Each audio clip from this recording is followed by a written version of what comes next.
In more than 2 hours of closing arguments on Thursday, a federal prosecutor traced one man's journey from reading about jihad in 2012 to buying and building explosive devices 4 years later, and his solitary walk through the streets of Manhattan one night last year, lugging bags laden with bombs, setting one on a sidewalk even as the boom of another sounded in his wake.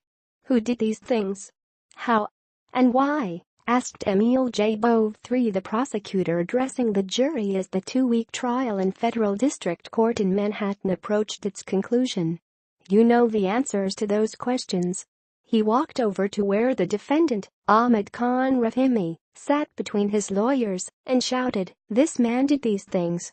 The defendant appeared to flinch, and his lawyer, Sabrina Shroff, put her arm around his shoulder as the prosecutor behind them continued. He carried out this attack in a cold, calculated way, with evil in his heart. Judge Richard M. Berman directed Mr. Bove to return to his podium. Mr. Rahimi is charged with setting the bomb that exploded on West 23rd Street in Chelsea on September 17, 2016, damaging buildings and vehicles and wounding more than 30 people but killing none. It was a night of close calls. Mr. Rahimi is accused of setting a second bomb on West 27th Street, but it was found by passers-by who unknowingly disarmed the device 9 minutes before it was set to explode outside a restaurant window. Only a series of acts of grace saved those people's lives, Mr. Bove said. Defense closing arguments are expected to begin Friday. Continue reading the main story. Related coverage. In Chelsea bombing trial, a lesson on how a phone becomes a trigger. Oct. 10, 2017. How the bomb squad disabled a second explosive in the Chelsea bombing. Oct. 5, 2017. In Chelsea bombing trial, witnesses tell of blood and blindness. Oct. 2, 2017. The prosecution's remarks followed the final witness in the case, a mother who broke down in tears on the witness stand on Thursday as she remembered how the explosion on West 23rd Street knocked her 10-year-old son out cold.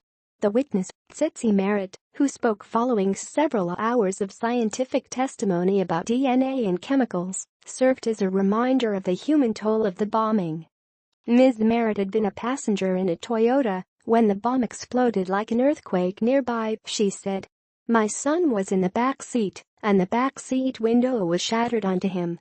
Was he able to talk to you? A prosecutor asked. No, she said, and broke down.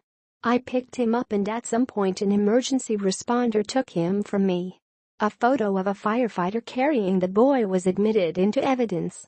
The government rested its case, and for the hour that followed, it appeared in the courtroom that final regular discussions were being conducted by the defense over whether to call any witnesses, perhaps including Mr. Rahimi himself.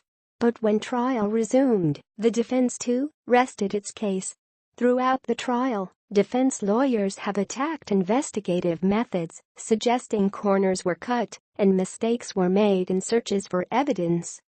The government's case, presented at a brisk pace over 8 days, is substantial, and Mr. Bove's long arguments were assisted by a slideshow for jurors on screens in the courtroom.